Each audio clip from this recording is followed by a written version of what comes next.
So let's get started. So before we start, there are a few things I just want to let you know. The purpose of this is just so that you can understand the remote learning schedule. I don't want to debate whether or not we should use the schedule, because one thing that we do at Sussex Charter is we do reevaluate things. We evaluate every decision we make, and we're always willing to change. We are open to suggestions, and I have received some suggestions from parents already. But I want to make the point of this meeting is not to voice concerns or suggestions. It's just so that we can understand the schedule that we're planning on implementing moving forward. Please keep yourself muted throughout the entire meeting. Again, it is being recorded, and I want the focus to be on going over the content, not so much background noise. If you have a question that you would think would apply to all parents, not just yourself, you can type it in the chat, and at the end of the meeting, I'm going to address all of the questions. And if you have a question that only applies to yourself after this meeting, please email me. I'm going to share my contact information at the end of the meeting so you can contact me. I believe everyone has my email. I've emailed everyone every Friday, a parent communication letter. But just in case, I'll provide it to you then. So we're going to be going over what the actual schedule looks like. I have sample schedules for next week for A-week students, B-week students, and fully remote students. And then I'll show you what the schedule is going to look like as we move forward. I'll answer some of your questions at the end, go over any closing remarks, and I will provide you with my contact information. Let's get started. So everyone should have gotten an email from me earlier today that showed, it was a very long email, and I apologize for the length of it, and I think that also created some confusion. But this is basically the gist of it, is that we're taking an entire school day and we're splitting in half between periods 1 to 4 day and periods 7 to 10 day. And as you can see, I have laid out the times here. They're in 45-minute increments, and it starts at 7:30 and the day will end at 11:30 for instructional time. So it'll be 4 hours of instructional time. Every student is to participate in a teacher office hour. Every student is expected to attend a teacher office hour from 10:30 to 11:30. It is not optional, it is mandatory. They can reach out to their teacher. The teacher may reach out to them. They can show up to a meeting with their teacher. Whatever suits your student best, that's what we want. After 11:30, your students still may have assignments that they need to complete, whether it be extra classwork, extra homework that your teacher has assigned you. So while it may look that your students only having instruction from 7:30 to 10:30 or 7:30 to 11:30, they still have additional assignments throughout the day. And again, our teachers are pretty readily available. If you email them, they're more than willing to help you out at any time. Beyond this, I wanted to show everyone what a schedule would look like for their student. So this would be a B-week schedule for next week. If your child is signed up as a B-week student, this is what it would look like. So on Monday, first period could be, I took this from a 6th grade student. So don't worry so much about what the period is compared to the subject, but I want you to focus on what the subject is and whether or not there would be a live stream. So first period for this student would be art, health, and phys ed. If you're on B week, you would be attending a live stream for that special. Just like if you would be in person, there would be in-person instruction next week. You're going to be attending that live stream from 7:30 to 8:15. That will be posted on that class's Gradewite or class's Google Classroom. That's where they can access that. And as you can see, there's going to be a live stream for every class for B week. Period 1, 2, 3, 4, there's a live stream. Office hour from 10:30 to 11:30, they're expected to meet with their teacher. Any teacher.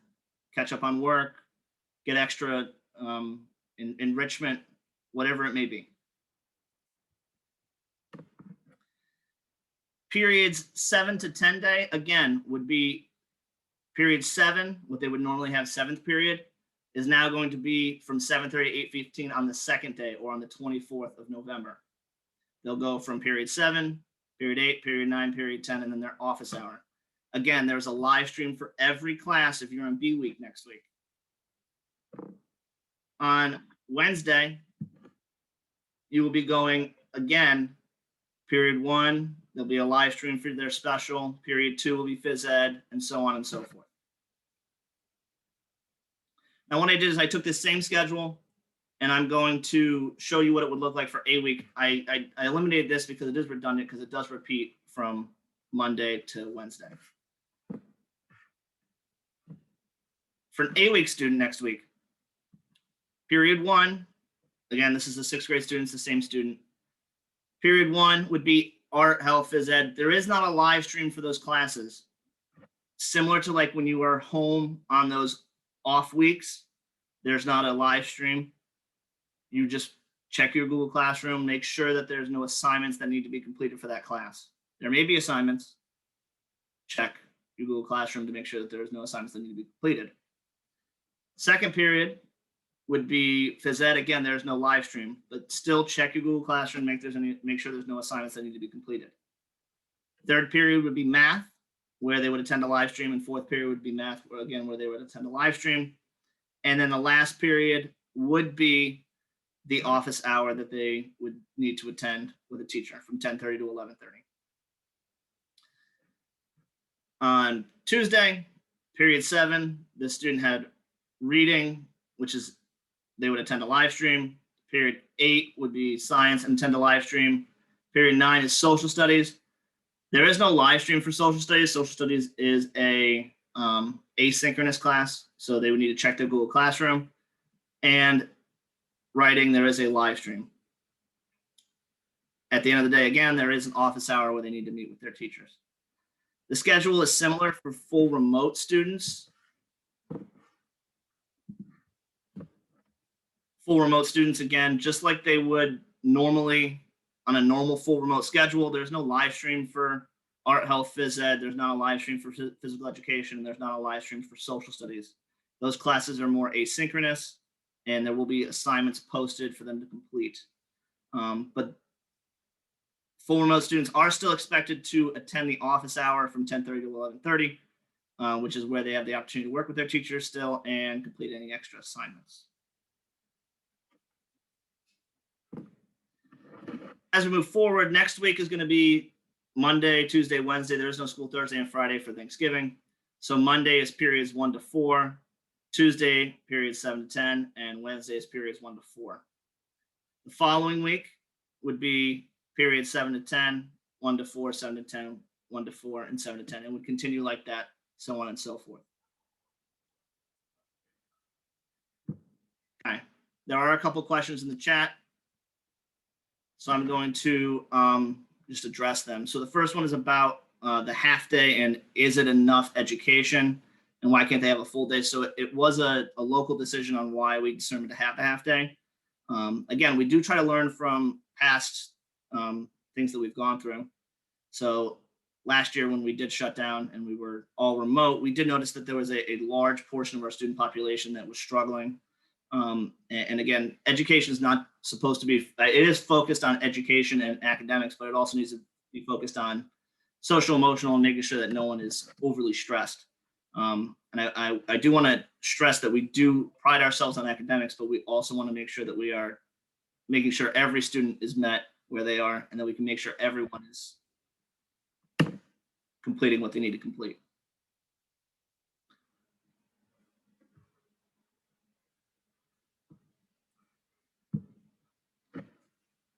Does anyone else have any questions? So the virtual classes, why is there not a virtual class for everything? Because a lot of this decision was based upon a lot of the teachers have their classroom, their Google Classroom set up as A week and B week already, as well as a separate remote learning classroom. And I wanted to make sure that it was consistent for the students so it didn't overly confuse them.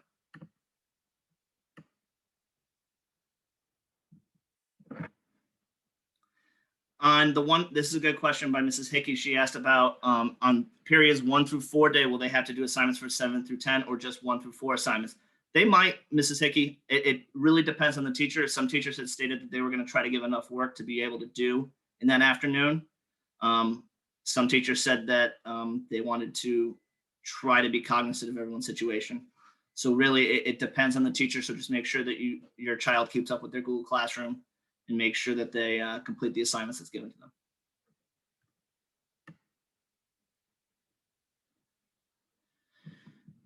For students that were full in person, there was a small population that was coming both weeks. I would recommend that you go back to what week you were originally assigned. So if you were originally assigned an A week, I want you to focus on that schedule, or if you were assigned to a B week, focus on that schedule.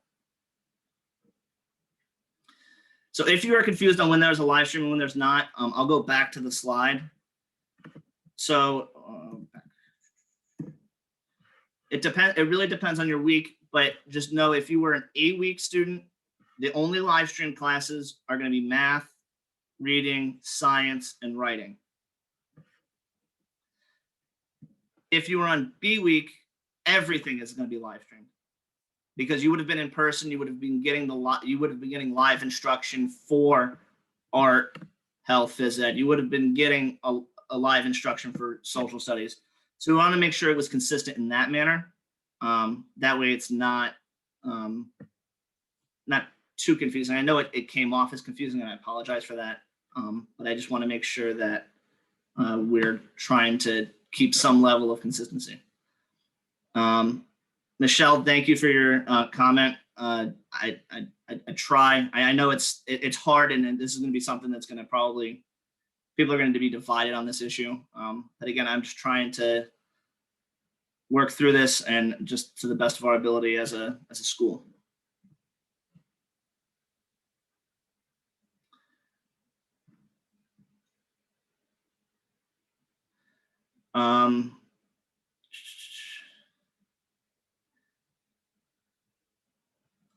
Okay, so someone asked about the office hour. So if you're a new student this year, last year we had a half hour during the day where students would meet with their teacher. This was like when we were in person. There'd be a half hour where they would meet with their teacher and complete assignments with their teacher, make up tests, make up assignments, or to ask questions. This also led to teachers pulling students in to work with them, to get individualized tutoring, to complete an enrichment assignments, and so on and so forth. So the office hour is meant to enrich the students and make sure that everyone's on the same page, because a lot of the time the teachers are going to be spent trying to provide instruction to the students during that 40-minute period. So I wanted to make sure there was time afterwards for them to kind of get that individualized attention that we do praise ourselves on. They're all virtual. Why can't they?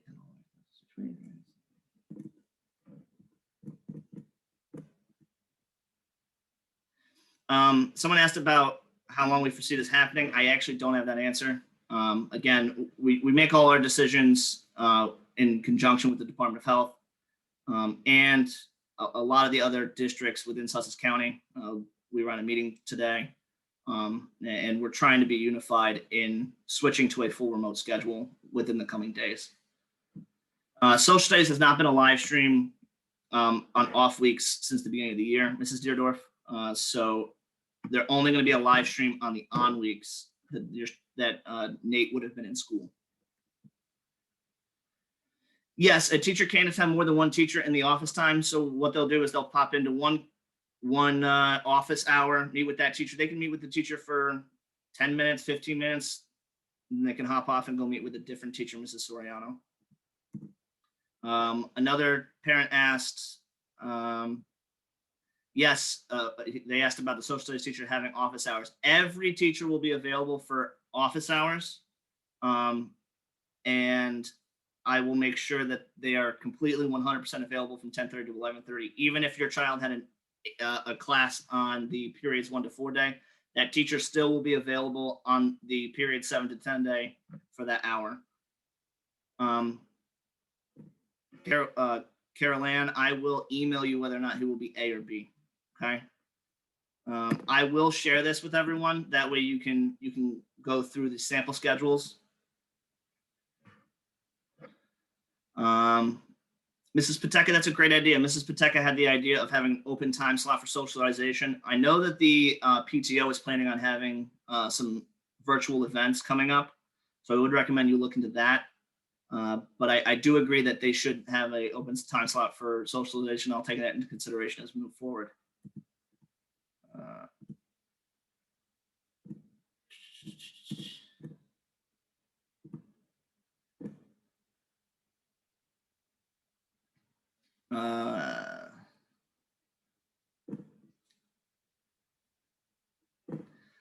So one parent asked about attending a live stream on certain days. Are they going to be penalized if they are not going to be able to attend a certain live stream on certain days?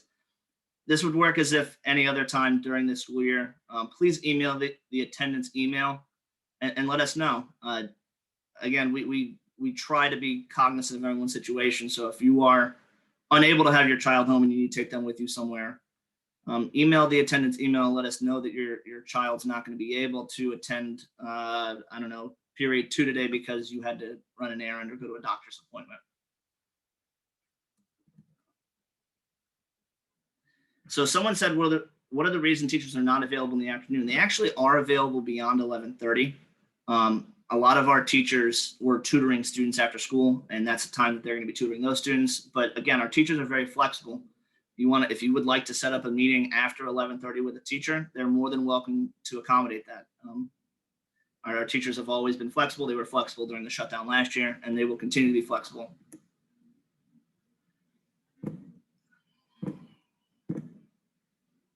Someone asked about cap and gown picks.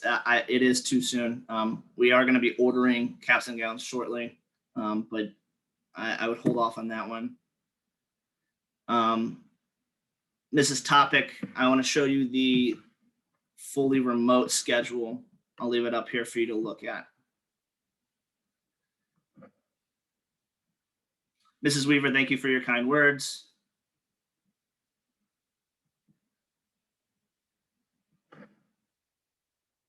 Mrs. Hickey, so we do take period attendance. We take daily attendance and period attendance, and it's mostly for tracking purposes. But again, if you do message us and let us know that any student that you have is going to be missing a class for whatever reason, just let us know, and we'll work with you. We're not trying to get anyone right now. We just want to make sure everyone is focused, completing their academics, and trying to remain cognizant of everyone's situation. It looks like that's it for my question. Oh, there was one other question. Oh, if your child has a service, speech, counseling, I will reschedule. I will try my best to reschedule them for the afternoon. It might not happen next week, but moving forward, I will try to reschedule them for the afternoon so that it's not taking away from their instructional time. Any other questions or concerns? I think I answered as many as I could. I don't see any that I missed. There was a few about that. There were a few that were more specific to their own individual circumstances. And if I didn't answer your question, or if you have questions beyond this, please feel free to send me an email. I will try my best to respond to the best of my ability and answer any questions or concerns you have. I do know it's challenging. I know it's challenging on everyone. It's challenging on not only our students, but it's also going to be challenging on you as well and our teachers. And my hope is that we will be back in person as soon as possible, and we will let you know when that happens. I will be the first one jumping up and down in excitement when we are finally able to welcome students back in the building. And again, if you do have any questions, this is my email, mbell@sussexcharter.org. I also left my the school phone number and my extension. Obviously not going to be there this weekend, but if you ever have a question about anything, I will be in the building every day, all day, to answer your questions. And if I'm not there, you can leave a voicemail and I'll be able to get back to you as soon as possible. Thank you so much. And I hope that this was informative. And again, if you have any other questions, please feel free to give me an email. Thank you. Have a good evening.